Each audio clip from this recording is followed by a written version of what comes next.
The Headhunter is a new film that just came to Redbox. It was on VOD for a little while, but it was like $7, and I knew the film had like a $30,000 budget, and I just wasn't willing to take the $7 risk on it. And I saw that it was coming to Redbox in a couple weeks for $1, $1.75 or whatever.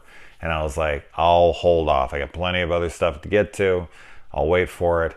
And I got it at Redbox tonight. Checked it out, and here's something with these kinds of movies. This is a tough one to review because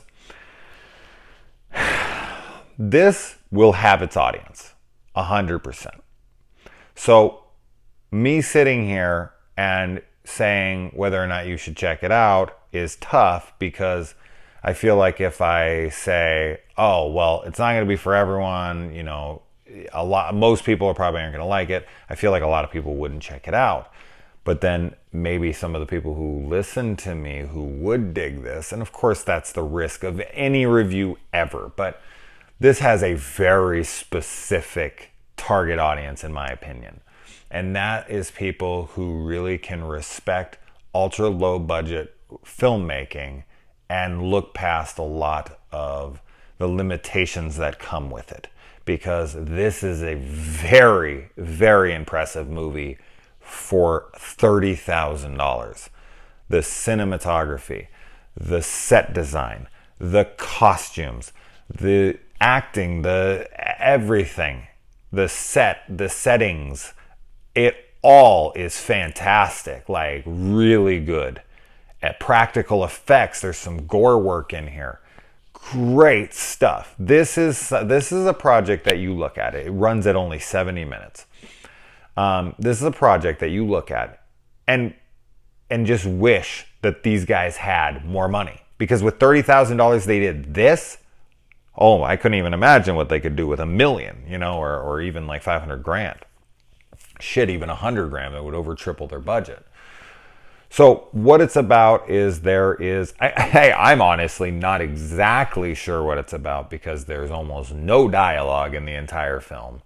But there is this warrior type character. He looks like a Viking or something. You'll see him on the front cover of the poster. Awesome poster. Great costume, man. Awesome, awesome costume. That costume alone looks like it couldn't fucking be afforded for a movie like this. It looks fucking great. So kudos to them on that costume and everything in this movie. Nothing feels cheesy. Nothing feels lame. Everything feels solid. Like I feel like I'm watching a high production value, movie. It's just I can tell where the budget restraints kind of got the best of them. And what it is, as I said, there's this warrior guy. He's out in the middle of nowhere. I can't tell you what time period this is supposed to be set on, if this is supposed to even be on Earth.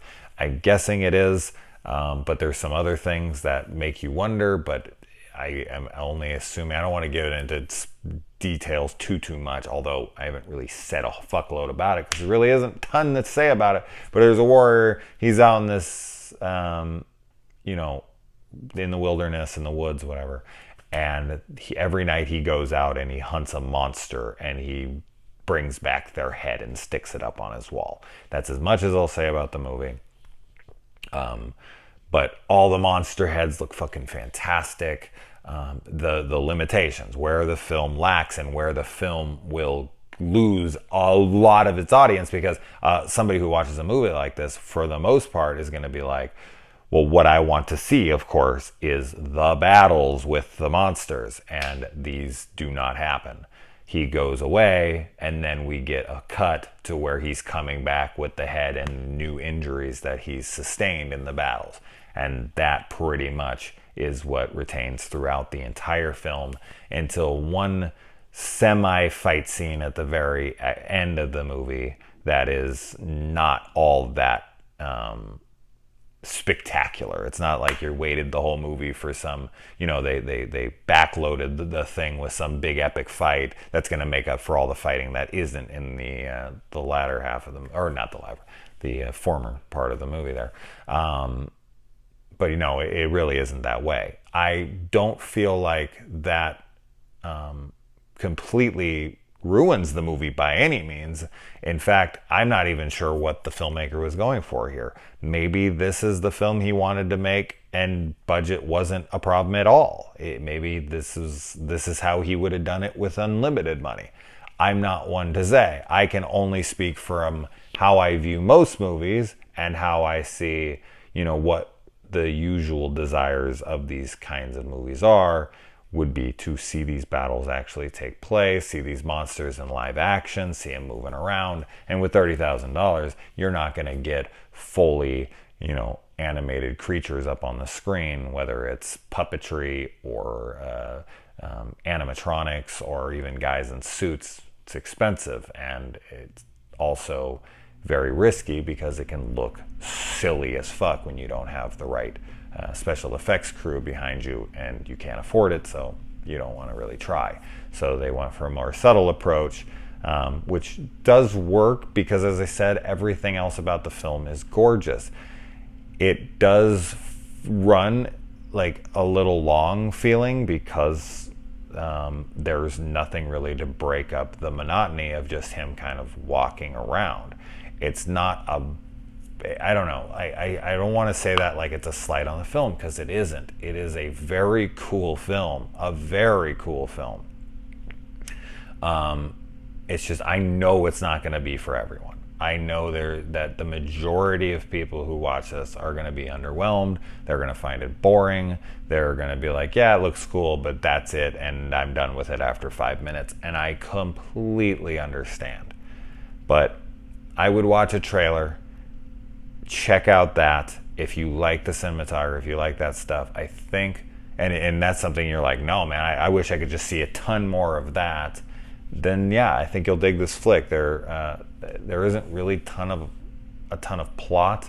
The ending, I liked it. It was interesting. It was definitely not where I thought it was going at all, and I feel like it would be an interesting film to discuss, to kind of try to piece together what all the fuck was going on, and maybe a second watch could help with that, because there's certain things I would like to pause. There's a note that he gets that I'd like to read because he doesn't read it out loud. As I said, I would say there's probably 15-20 words spoken in the entire movie, and I think I might be generous with that number. So its audience is going to be small, but I think there will be people who fucking love it, and it'll become a cult thing for them. But man, what a valiant fucking effort, and what, I'm impressed. I'm impressed by what they were able to get with it. And the main guy here, man, he got jacked for this. I don't know if that's how he always looks, but he plays the role well. He looks right in the role. It doesn't seem like, the director's buddy who's trying to pretend like he's a big tough guy. Like, this is like some jacked built dude who gives a pretty good performance from with the limitations that are obviously surrounding him. So as I said, I think you'll know who you are when it comes to who this is for. After everything I've said, I would hope that you can kind of gather if this is for you or not. But yeah, check out that trailer. Let me know if you've seen it. Let me know if you watch it, of course. I always love talking with you guys about it, and I would love to discuss the ending and some other parts of it, because I'm super unclear of what the hell's going on here. But I don't want to say it here because that would be spoiler territory. Other than that, guys, adios.